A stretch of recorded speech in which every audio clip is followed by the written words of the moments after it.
तथैव अचिंत्यश्च, उसी प्रकार जिस प्रकार से अव्यक्त है उसी प्रकार से आत्मा अचिंत्य भी है। चिंत्य किसको कहते हैं? अदृष्टादिवत कार्येण शोक मोहादिना चिंत्यते अनुमीयती चिंत्याम। जो अदृष्टादि है, पुण्य पाप, कैसे निश्चय होता है? अनुमान किया जाता है। कैसे अनुमान करेंगे? कार्य के द्वारा। कार्य क्या है? शोक मोहादिना, शोक मोह आदि कार्य के द्वारा अदृष्ट को जिस प्रकार से चिंतन किया जाता है उसी प्रकार से ये आत्मा का भी अनुमान से निश्चय कर लो, क्योंकि सब जड़ पदार्थ हैं, इनका प्रकाशन कौन करेगा? कोई प्रकाशक के बिना जड़ प्रकाशित होगा क्या? नहीं हो सकता। वो प्रकाशक का नाम आत्मा है। जैसे है पुण्य पाप के बिना शोक मोह नहीं हो सकता, कोई नित्य प्रकाशक के बिना जड़ का प्रकाशन नहीं हो सकता। अतएव अनुमान कर लीजिए, सर्व प्रकाशकत्वेन स आत्मा का अनुमान कर ले जाता है। अव्याकृतम अज्ञानम, ये सब चिंत्य, ये सब क्या है? चिंत्य। अनुमान इधर निश्चय कर लिया आपने। जैसे पुण्य पाप को करते हैं वैसा अव्याकृत अज्ञान का भी अनुमान से निश्चय कर लिया जाता है। अव्याकृतम अज्ञानम कारण शरीरम येन चिंत्यते अनुमीयते इति चिंत्याम तत् यद ज्ञायते स तथो भिन्न अदृष्टा। और जिसके द्वारा ये न, जिस नित्य चैतन्य प्रकाश के द्वारा यद, जो यह अव्याकृत अज्ञान कारण शरीर को जाना जाता है, स वह निश्चित रूपेण आत्मा ततो भिन्न, अव्याकृत कारण शरीर से वो भिन्न है। अतः यह आत्मा स्थूल शरीर से भिन्न हो गया, सूक्ष्म शरीर से भिन्न हो गया और कारण शरीर से भी भिन्न सिद्ध हो गया। माम अहम न जानामीति अहम अज्ञेति अज्ञत्तम अज्ञानम यतो अनुभूयते। कारण शरीर अज्ञानात्मक अव्याकृत है, ये कैसे निश्चय हुआ? क्योंकि सभी का एक अनुभव है, सब अज्ञानी एक ही अनुभव कर रहे हैं। या माम अहम न जानामी, मैं खुद को नहीं जानता मैं क्या हूँ। इसलिए रमण महर्षि ने कहा यही प्रश्न डालो, मैं कौन हूँ? एक ही बात डालो, ये जानने की कोशिश करो मैं कौन हूँ। शुरू में आएगा सीधा साधा स्थूल शरीर को लेकर मैं देवदत्त हूँ, मैं ब्राह्मण हूँ, मैं ये हूँ, मैं वो हूँ, ये सब आएगा शुरू में। फिर विचार करो उस पर, क्या ये वास्तव में मैं हूँ? ये शाश्वत है? नहीं है तो फिर मैं कौन हूँ? इससे अलग कोई होगा। ऐसे करके धीरे धीरे चिंतन करते करते आप आत्मा में पहुँच जाएंगे।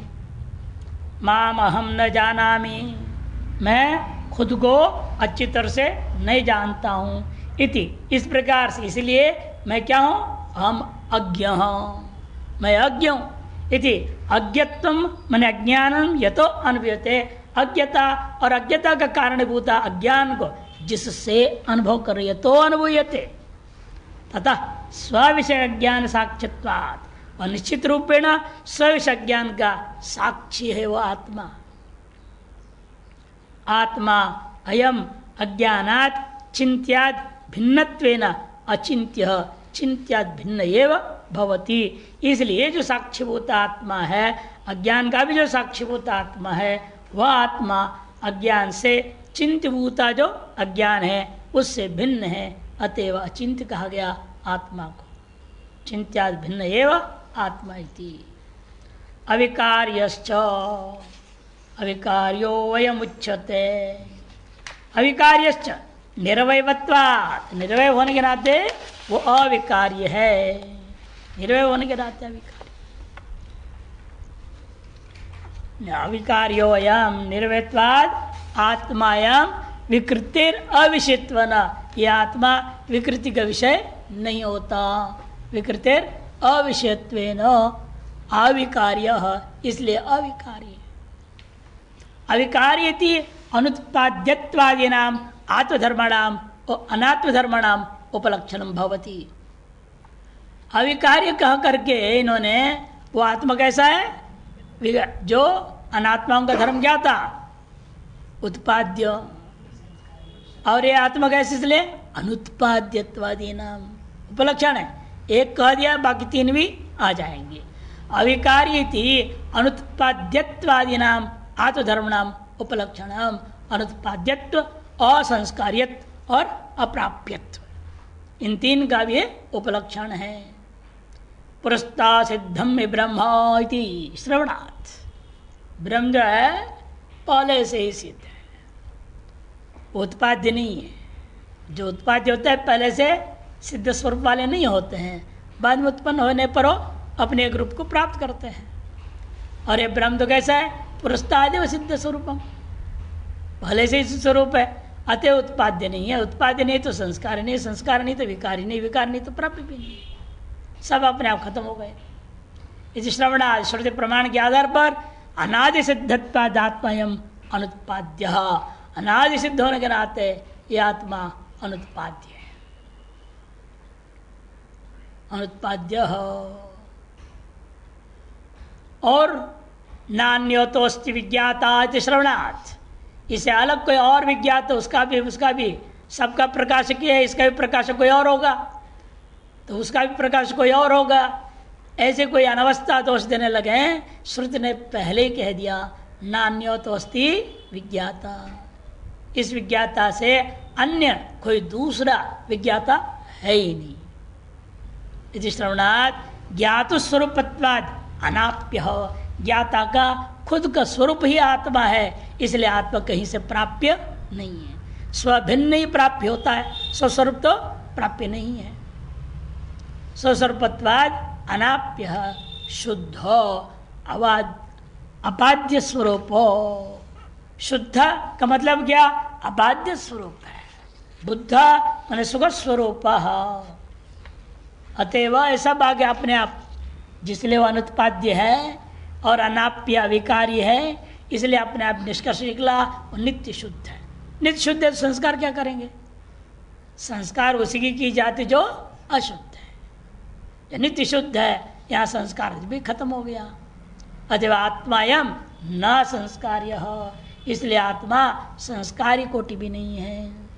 नित्य शुद्ध बुद्ध सुख स्वरूप इति श्रवणात्, ऐसे श्रुतियों ने कहा है। इसलिए नित्य शुद्धत्व के कारण से आत्मा संस्कार भी नहीं है। अद्वैव अयम आत्मा सन्मात्रो नित्य शुद्ध बुद्ध सत्यो निरंजनो विभुरद्वय आनंद पर प्रत्यज्ञेक रसः प्राणैरेतैर अवगतः इति श्रुति है। मेरे क्या से नृष्यपुत्र ताप्य परिषद का हो गए। अद्वैव अयम आत्मा, यह आत्मा कैसा है, अद्वैत ही है। सन्मात्र, सन्मात्र है, नित्य शुद्ध बुद्ध सत्य त्रिकालाबाधित निरंजन सर्वसंबंध रहित विभु अतएव व्यापक अद्वय, दोबारा अद्वय कह दिया, विभुरद्वय है। अद्वय आत्मानंद और अद्वय आनंद दोनों का विशेषण कर दिया। आत्मा ही अद्वय है इतना नहीं, आनंद भी अद्वय ही है। विषय आदि आनंदों को बांधने के लिए अद्वय आनंद आनंद का विशेषण दे दिया। परा प्रत्येक रक्षा, परा निरतिशय वो, और प्रत्येक आनंद स्वरूप ही प्रत्येक आत्मरूप ही है। प्रमाण रेतैर अवगतः, सगल प्रमाणों के द्वारा वास्तव में आत्मा को ही जाना जा रहा है। भ्रम से व्यक्ति उसके प्रकाश द्वारा प्रकाशित प्रकाश विषय को ग्रहण करता है, प्रकाश को ग्रहण नहीं करता। बताते ना महात्मा ने प्रवचन में क्या बोला, क्या दिख रहा है, साफी हिलाया, सबने हमको जो है साफी दिखाई दे रहा है। अरे क्यों साफी दिखाई दे रहा है तेरे को, सही सही देखो, ठीक से देखो ना, आपका हाथ भी दिख रहा है, हिला रहे हैं आप। अरे हाथ और साफी दो ही दिख रहे हैं।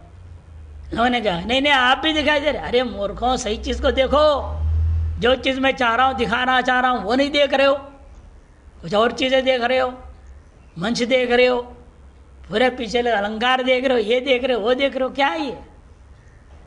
जिससे इन सबको देख रहे हो उसको देखो, वो किसी को दिखता नहीं। जिससे सबका प्रकाशन हो रहा है उस असली प्रकाशक को तक कोई पहुंचता ही नहीं। प्रकाश में ही दिमाग टिक रहता है, आगे जाएगा ही नहीं। ये सब प्रकाशियों का प्रकाशक कौन है, उस तरफ दिमाग जाता नहीं। वो पकड़ लेंगे तो सी हो जाएगा। इसलिए कहते कि देखो प्रमाणैरेतैर, इन सकल प्रमाणों के अंदर वास्तव में प्रकाशकत्वेन वह आत्मा ही अवगत होता है। इति श्रुतिया यस्माद् उच्यते, जिसने श्रुति से ऐसा कहे गए हैं, तस्मात् त्वम एवं अवय त्वम शोचितो नारसी, उस पर बोल रहे हैं। इसलिए तुम भी जो है एवं यथोक्त लक्षणम वेतम आत्मानम अस्थूलम अव्यक्तम अचिंत्यम निष्फलम निष्क्रियम कूटस्थ असंग चिद्रूपम अहम एवं लक्षण इति स्वम विज्ञाय नानुशोचितुम अर्हसि। इसलिए तुमको भी क्या करना चाहिए, यथोक्त लक्षण वाला ये जो आत्मा है अस्थूल है, अव्यक्त है, अचिंत्य है, निष्फल है, निष्कल है, निष्क्रिय है, कूटस्थ है, असंग है, चिद्रूप है, इस प्रकार का ही मेरा वास्तविक स्वरूप है। हम एवं लक्षण इति स्वयं विज्ञाय, अपने स्वरूप को जान करके नानुशोचितुम अर्हसि, तुम शोक करने योग्य नहीं हो। हम एतेषाम हंता, क्या शोक का स्वरूप था उसके अंदर, यही था मैं इन सब का हनन करने वाला हो जाऊंगा, या ये सब मिलके मेरे को मार डालेंगे। मया एते हन्यन्ते इति पूर्वत शोकम कर्तुम भवान नारति इत्यर्थ। पहले जैसे इतना जानकारी प्राप्त होने के बाद, ज्ञान होने के बाद, अब तुम शोक करने योग्य नहीं हो। एतेन ब्रह्मविदाम अद्वैत दर्शनाम न किंचित छोट्यम अस्ति सूचितम भवति। इसके द्वारा बात स्पष्ट कर दिया गया, जो ब्रह्मवेत्ता है, अद्वैत दर्शी है, उनके लिए इस संसार में कुछ भी शोचनीय, शोक योग्य है ही नहीं। न किंचित छोट्यम अस्ति सूचितम भवति। 25वें श्लोक का टिप्पण पढ़ना है। छेद्यादि द्रव्याणि यही प्रमाणेर यथा व्यज्यन्ते तथा तही प्रमाणरमात्मा न व्यज्यते अतएव अव्यक्तम।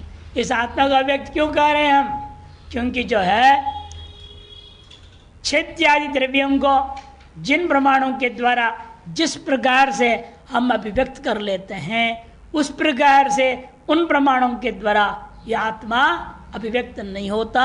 इस आत्मा का नाम अव्यक्त हो गया। ये तो अव्यक्तम अतएव अचिंत्यम, जिसलिए अव्यक्त है इसलिए वह अचिंत्य है। व्यक्त ही चिंत्य होता है, अव्यक्त अब क्या चिंतन करेंगे। अव्यक्त का चिंतन करने का एक ही तरीका है, श्रुति वाक्यों को लेकर के ही तोता जैसे रटना है और जुगाली करने हैं, और कोई है ही नहीं तरीका। आत्मा के चिंतन श्रोता मंतव्य मनन करो, चिंतन करो, करने का तरीका क्या, एकमात्र श्रुति वचनों पर आधारित होकर ही चिंतन होगा। इंद्रियों के द्वारा ग्राह्य विषयों का जैसे चिंतन हो वैसे नहीं हो सकता। इसलिए उन्होंने ये बात कही। और कैसा है वो, यथा अव्यक्तम अतएव चिंत्यम अविकार्यश्च इदम उपलक्षणम अनुत्पाद्यत्व संस्कार्यत्व प्राप्यत्वानाम अपि।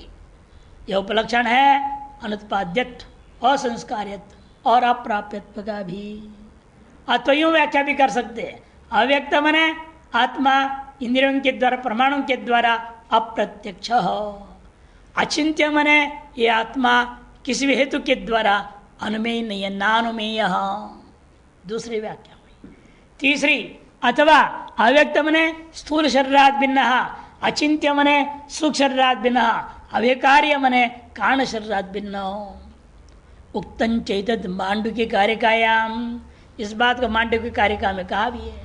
स्वप्न निद्रायुतावाद्यौ प्राज्यस्व असप्न निद्रया न निद्रा न चैव स्वप्नम तुर्ये पश्यन्ति निश्चिताः।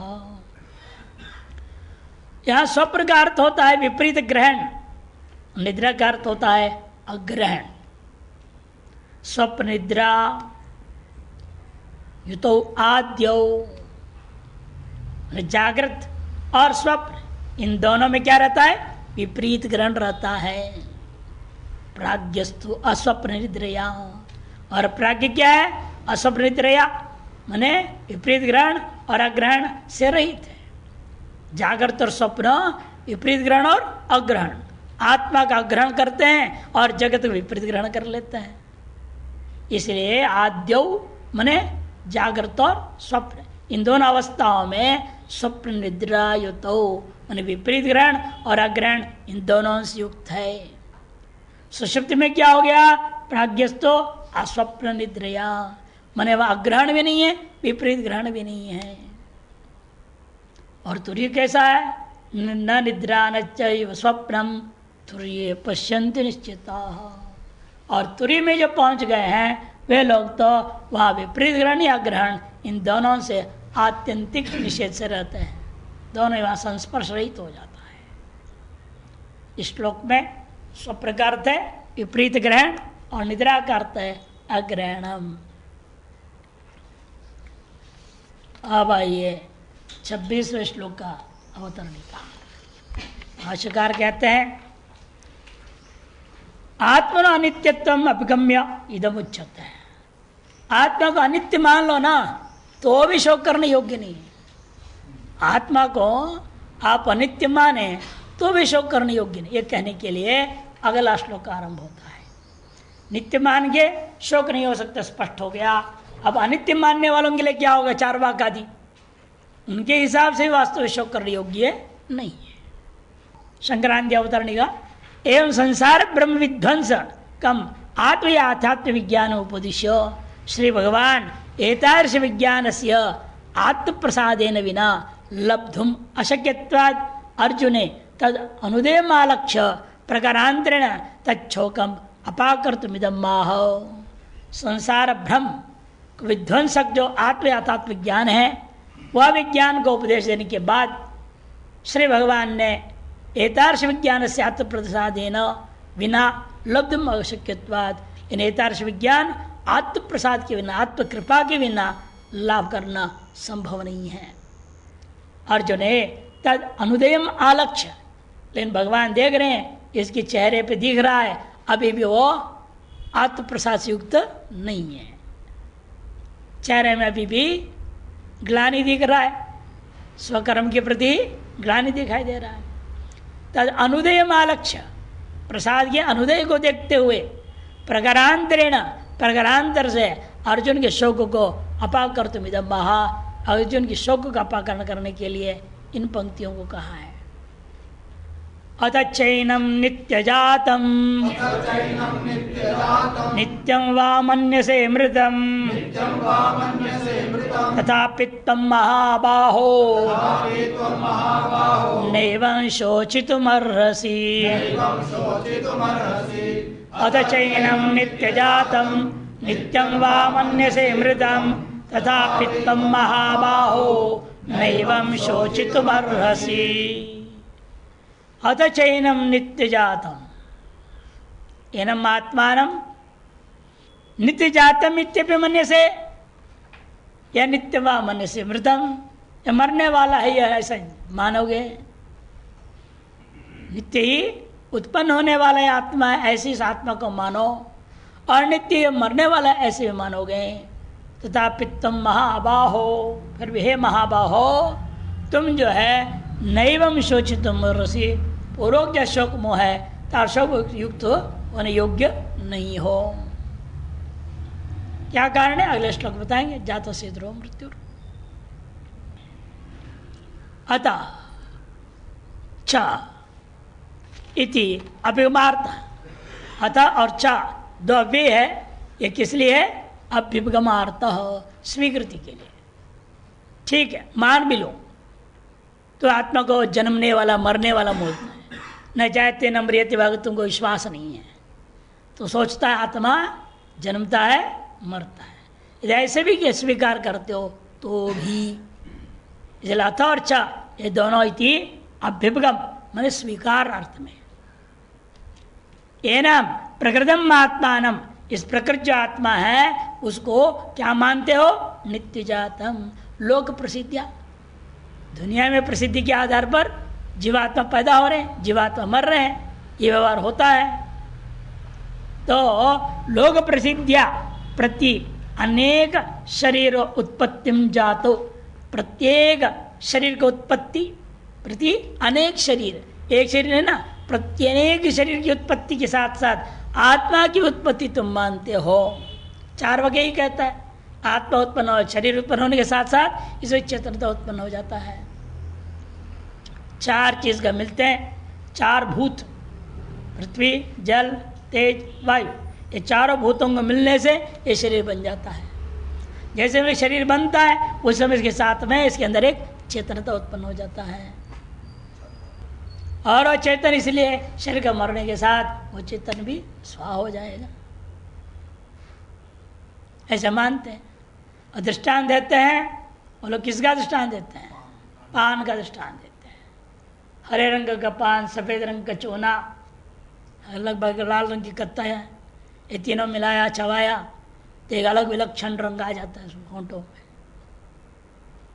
वैसे चार भूत मिल करके उनका कहना है चेतनता आ जाती है। और जो बाद में चबाने से लार सा बन गया वो उसमें क्या है? न हरा रंग है, न सफ़ेद दिखता है, न लाल दिखता है, न कत्थैया रंग दिखता है, विलक्षण एक अलग ही रंग हो गया। उस तरह से आपको यहाँ पृथ्वी अलग, जल अलग, तेज अलग, वायु अलग, अलग अलग नहीं दिखाई देगा, लेकिन चारों मिलने से इधर एक चेतनता आ जाती है, और चेतनता ही इस पर अभिमान करना शुरू कर देगा। प्रत्येक शरीर ऐसे एक नहीं, अनंत शरीर है, प्रत्यनेक शरीरोत्पत्ति, इसलिए भाष्यकार ने लिखा प्रत्यनेक शरीरोत्पत्तिम जातो जाते, उत्पत्ति को लेकर जात ऐसे व्यवहार होते ही आत्मा को भी जात इति वा मन्य से,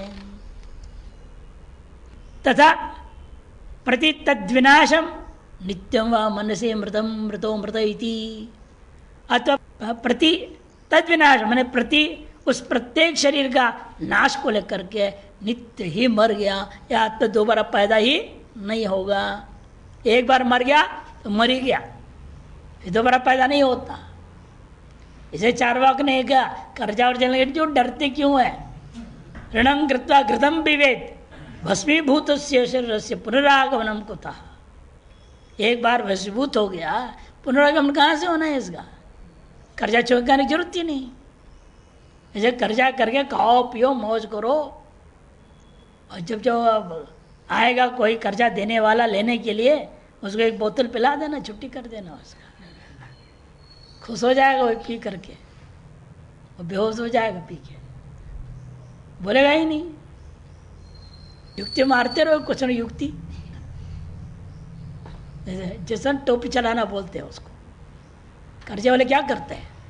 यहाँ से कर्जा लिया उसको दिया, उसको चुकाने के लिए पीछे पड़ के दूसरे से लिया उसको दे दिया, उसको टोपी चलाना बोलते हैं। जिसका टोपी उसका टोपी उस पर डालो, वैसे ही एक के लिए ऋण से आर्तम ऋणम, ऋणारणम बनाया था ना आपने, ऋणारणम बनता है।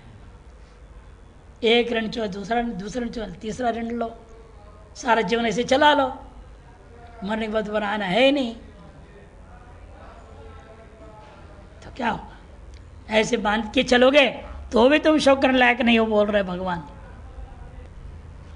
मृतो मृत ही थी तथापि तथा भावी न्यायमपि, फिर भी एतार्श तथा भावी न्याय इसको बोलते हैं, तथा भावी न्यायमप्या तथा भाविन्यपि आत्मनि, इस प्रकार के आत्मा होने वाला चीज है, तथा भाविन्यपि आत्मनि, इस प्रकार का होने वाले से आत्मा की स्थिति गति मानते हो तो भी हे महाबाहो त्वम नैवं शोचतुम जन्मवतो जन्म नाश नाश इत्येतौ अवश्यम भाविनो, जन्म वाले का जन्म, नाश वाले का नाश, ये तो अवश्यम भावी है। जो अवश्यम भावी उसको लेकर शोक करना उचित नहीं होता।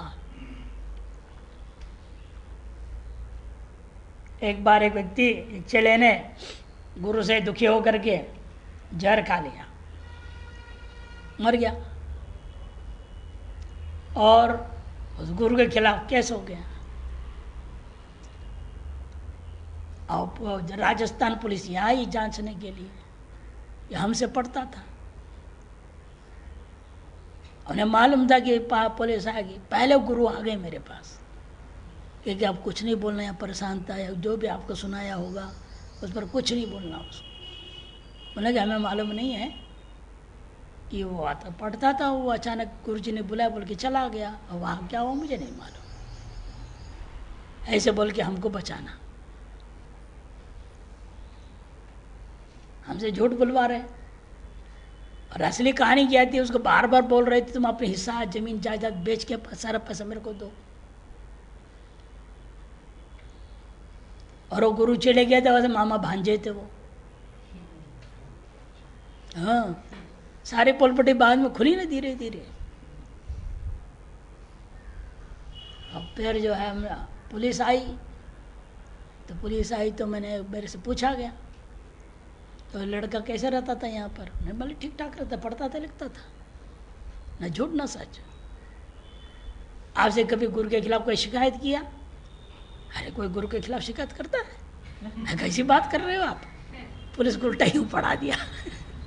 झूठ भी नहीं सच भी नहीं, ऐसे कैसे हो सकता है कोई चढ़ा गुरु के खिलाफ शिकायत करे? ऐसे कुछ नहीं था। अब बाकी जो है क्या है वो वहाँ जो घटना हुई क्यों उसने वहाँ जांच करो आप। यहाँ तो विद्यार्थी था, रास्ता से समिति में रहता था, पढ़ने आता था, वहाँ भी गए, उनसे पूछा रामानंद जी से, नहीं हमें क्या मालूम, टाइम टू टाइम खाता था, आरती में आता था, पढ़ने जाता था, आता था, हमें कुछ नहीं मालूम। पुलिस में करे क्या, बहुत घुमाए फिरा, कुछ नहीं निकला, फिर वो गए, फिर वो रिपोर्ट लिख दिया, कारण नहीं पता चल रहा है, लेकिन गुरु तो कारण नहीं है, स्पष्ट हो गया है, तो बच गया वो, नहीं तो जेल चले जाते। फिर उसकी जो माँ बाप, जो उस गुरु जी की दीदी थी और जीजा जी, उनको बड़ा दुख हुआ, एक ही बेटा चेला बना लिया और ऊपर से कांड हो गया। वो मेरे पास आए, हम सब बेच के आपको देना चाहते, मैंने बिल्कुल नहीं देना भैया। तो उनकी दृष्टि पड़ी गिद्ध की, और हमें दे देगा, हमको तो हालत खराब कर देगा वो। इसलिए ना उसने कभी कहा था हम आपको देना चाहते हैं, इसलिए उसकी संकल्प नहीं थी, और आप संकल्प कर दोगे तो गड़बड़ होगा, इसलिए हमको नहीं चाहिए। अब फिर बाद में क्या हुआ, आज तक संपर्क ही, इसलिए जात से ध्रुव मृत्यु आगे कहेंगे, हमारा तो मरी हो गया, जो होना तो हो गया, अब रोने से क्या फायदा। आगे ही बोलते हो जो होना तो हो गया, अब हमें क्यों फंसा रहा। गुरु जी बोलते थे तो हम नहीं फंसाएंगे, चिंता मत करो, जाओ। ऐसे भी गुरु लोग हैं, तो इसलिए संभल के चलना पड़ता है। ये कहते हैं इसलिए कि जन्मवतो जन्म एवं नाशवतो नाशश्च इति हेतौ अवश्यम भाविनो इति, अवश्यम भावी है, ऐसे मानो तो भी तुम शोक करने योग्य नहीं हो। शंकरानंद व्याख्या, महाभाव इति साभिप्राय संबोधना, महाभाव ये संबोधन भी कुछ अभिप्राय मन में रख करके भगवान ने कहा। तो महाबाहु हो, दो होते हैं, क्षुद्र तीन होते हैं, एक तो हम लोग हैं क्षुद्र बाहु वाले, हम सब क्या है क्षुद्र बाहु, घुटने तक आता भी नहीं, हाथ ऐसे ऊपर ही रह जाता है, क्षुद्र बाहु, और एक महाबाहु और एक आजान बाहु। भगवान राम आदि के लिए आया है आजान बाहु, उसमें भी रघुवंश उसमें भी ये श्लोक आजान बाहु सिद्धानाम श्लोक लिखते हैं। आजान बाहु, महाबाहु और क्षुद्र बाहु, और जिनके दोनों कट गया और अबाहु भी बोलना पड़ेगा। जिनका दोनों कट गया तो क्या होगा, अबाहु ही तो बोलना पड़ेगा। वो तो बहुत कम होते, इसे गिनते नहीं हम लोग, तीन ही गिनते हैं। साभिप्राय संबोधनम, साभिप्राय संबोधन च शब्दो यदि अर्थ, यदि तुम ऐसे मानो तो भी शोक करने योग्य नहीं हो, ऐसे थोड़ा भाष्यकार से अलग से हट करके च का अर्थ यदि कर रहे हैं।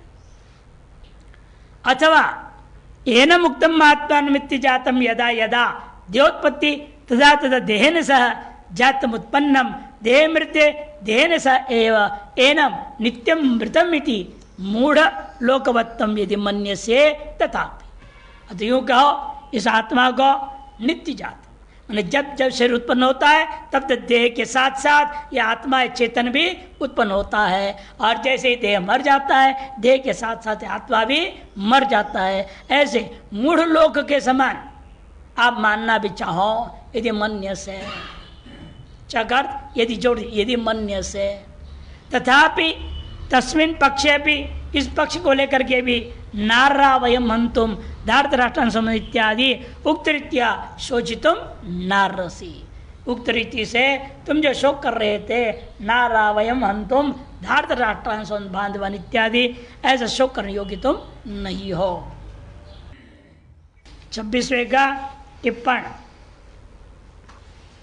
वैदिक मतानुसारेण भगवता प्रत्येगात्मन अशोचत्व मुक्त्वा, वैदिक मत के अनुसार भगवान के द्वारा जो प्रत्येक आत्मा है वह अशोच है, ये कह दिया गया।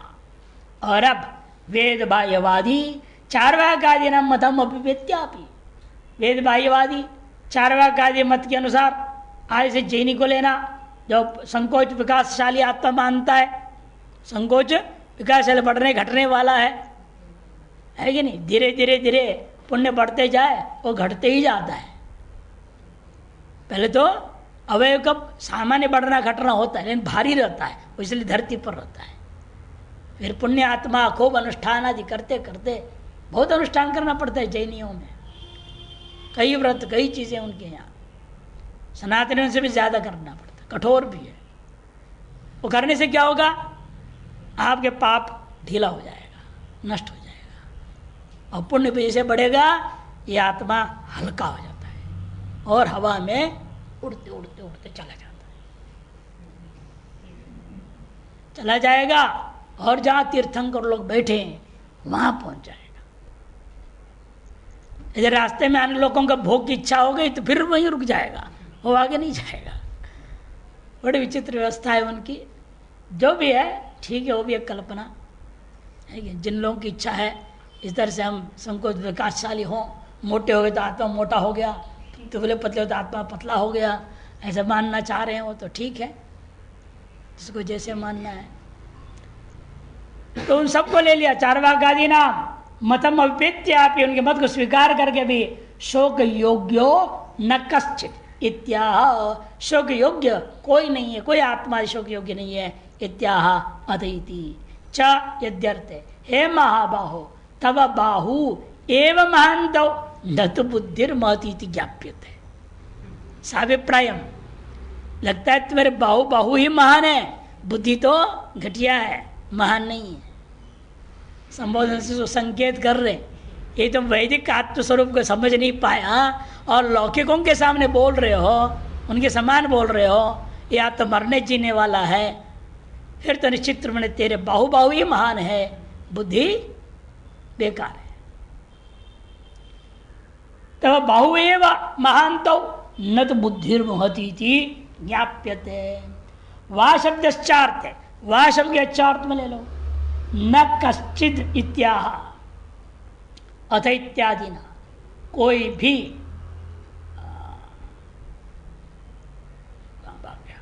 अथवा नास्तिक मतानाम उपपादनम अविवक्षितम प्रयोजनाभावात्। अतः यूँ भी बोल सकते हो इसके अवतरण के में चार्वाकादि को क्यों लेना, नास्तिकवादों पर विचार करके उनको भी घटाना इष्ट तो है नहीं हमारे इस ग्रंथ में, वैदिक ग्रंथ है ये, इसलिए नास्तिक मतानाम उपापादनम अविवक्षितम, क्यों, प्रयोजनाभावात्। किंतु विद्वद दृष्टिया उक्त्यनंतरम पामर दृष्टिया उच्चते, ऐसी व्याख्या करता। विद्वद दृष्टिया पहले बोल दिया वैदिक आत्मदर्शन को, और प्रामर दृष्टिया भी आत्मदर्शन के बारे में वर्णन करने के लिए ये आरंभ किया गया था। क्या था? चैनम नित्य जातम इत्यादि। 27वें का अवतरणिका में ये कह रहे हैं, अवतरणिका भाष्यकार इतना ही करे, तथा च जातस्य इत्यादि, तथा च सती जातस्य। शंकरानंदी अस्मिन् पक्षे भी शोकस्य अकर्तव्यत्व हेतु महा शोक अकर्तव्य है, इसमें हेतु दे रहे हैं। ये मूढ़ जन बुद्धि के अनुसार भी विचार करके देखते हैं तो भी शोक करने योग्य नहीं है। इसमें हेतु क्या है? वो मूढ़ है, मूढ़ों के अनुसार आपको शोक करना नहीं, हेतु भी तो देना पड़ेगा। क्या हेतु है? वो हेतु को अगले श्लोक में प्रस्तुत करते हैं। 27वां श्लोक। जातस्य ध्रुवो मृत्योर ध्रुवं जन्मामृतस्य च तस्मादपरिहार्ये अर्थे न त्वं शोचितुमर्हसि। जातस्य ध्रुवो मृत्योर ध्रुवं जन्मामृतस्य च तस्मादपरिहार्ये अर्थे न त्वं शोचितुमर्हसि। जातस्य ध्रुवो मृत्यु, जो भी जन्मा है, लब्ध जन्मा, अवश्य उसका मृत्यु निश्चित है। और ध्रुवम जन्म मृतस्य च, मरे हुए का निश्चित रूपेण जन्म होगा ही। यावत काल पर्यंत ब्रह्म ज्ञान केवल अद्वैत एक द्वितीय ब्रह्म ज्ञान नहीं हुआ, तावत काल पर्यंत ये नियम लागू होता है। सगल अज्ञानियों के लिए सामान्य नियम है यह। जो जन्मा हुआ है, जिसका जन्म तारीख तय है, वो जानता है, समय जानता है, स्थान जानता है, कुंडली बना करके विचार करता है, ऐसे व्यक्ति का मृत्यु पक्का है, मरना पक्का है। और जो ऐसा व्यक्ति होकर मरेगा, उसका जन्म भी पक्का है। कर्मानुसारेण अगला जन्म भी निश्चित है। तस्मात् अपरिहार्य अर्थे, ये तो अपरिहार्य विषय हो गया, इसको परिहारी नहीं है जन्म मरण का चक्कर का। जब परिहारी नहीं है, ऐसे मूढ़ बुद्धि वाले, पामर बुद्धि वाले कहते हैं, ऐसे विषय में फिर शोक करना व्यर्थ है। न तुम शोचितुमर्हसि, इसलिए एक धर्म वाले ऐसे भी हैं, उनके यहाँ कभी जनेजा उठता नहीं है, आरती उठा के नहीं चलते। जो भी बुजुर्ग मर गए हैं, घर में कोई भी मर जाए, बच्चा हो बुढ़ा हो, कोई भी मर जाए, उसके सारे मांस अलग काट के निकाल देते हैं, मांस को पका के खाते हैं, हड्डी हड्डी ले जाकर फेंक देते हैं।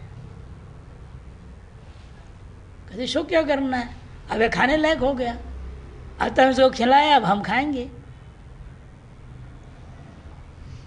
ऐसे भी लोग हैं, भारत में है। बौद्धों में एक वर्ग भी है, उनमें भी एक वर्ग ऐसे, न वो जलाएंगे, न गाड़ेंगे, न कुछ होगा। पारसियम नहीं, पारसियम में तो ऊपर पहाड़ पे डाल देते हैं, पहाड़ के ऊपर छोड़ देते हैं, वो चील वगैरह खा लें, जलाते नहीं है, कोई संस्कार नहीं करते। यही उनके संस्कार है, पशु पक्षी के लिए ऊपर ले जाके छोड़ दिया पारसियम। ये तो बहुत खतरनाक बेकार लोग हैं ना, जो पूरा मांस निकाल लेंगे, हड्डी हड्डी अलग कर देंगे, और हड्डी हड्डी ले जा कहीं भी फेंक देंगे। मांस में सब बांट के आराम से पका करके खा लेते हैं। ऐसे विचित्र लोग हैं कि उनका मानना यही है, शेर मर गया, मरना था मर गया, ऐसे शोक क्या करना है। उल्टा आरती उठा के ले जाओ, वहाँ 100 कुंटल लकड़ी खरीदो और सामान ले जाओ दुनिया भर के, फिर वहाँ पंडित को दक्षिणा दो, जलाओ, लपड़ा, क्या करना है। वहाँ भी, यहाँ भी भारत में बहुत लोग हैं, बौद्धों के क्षेत्र में भी है, उनके एक सभी बौद्ध नहीं है, कुछ लोग ऐसा है। तो इसलिए उनके मतलब उनके अनुसार तो ठीक है बात है, कहने के लिए अगला श्लोक आरंभ हुआ है, भाषा जी कल देखते